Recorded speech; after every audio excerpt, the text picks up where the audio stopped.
অন্নভোগ যেটা সবসময় করা একদমই দেখা যায় না।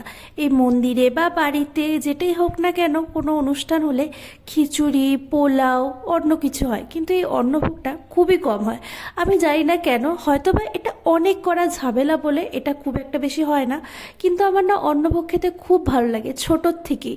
যখন এই অন্নভোগটা হয় আমি এতগুলো খেয়ে নিই যে আমি আর কিছু খেতেই পারি না। আর আমার না খিচুড়ি খুব একটা বেশি পছন্দ না, কোনো সময় পছন্দ না, সেটা যে খিচুড়ি হোক না কেন।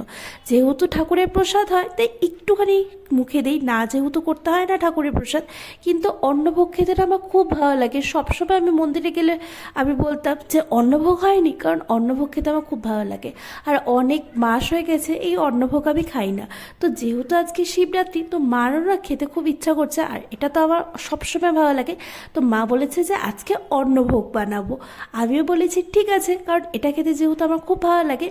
এটা অনেকটাই ঝামেলা, এক দু রকমের পদ হলে কিন্তু হয় না, অনেক ধরনের পদ হতে হয়। এখানে আমরা করেছি শাক, তারপরে একটা করেছি ফুলকপির তরকারি, ডাল করেছি, বাঁধাকপির তরকারি করেছি, পনির হলেও ভালো হতো, দুই রকমের ভাজা, চাটনি। এগুলো কিন্তু সব দিয়ে একসাথে মাখতে হবে। আর এইটার বানানো একটা রুলস আছে, সব তরকারি কিন্তু ঝাল করলে হবে না, মিষ্টি মিষ্টি করতে হবে। আর এটা কিন্তু আবার ভোগ চালে ভাত ছিল, এটার মধ্যে পায়েস হলে আরও বেশি ভালো লাগতো, কিন্তু আবার পায়েস ছাড়াই চলবে।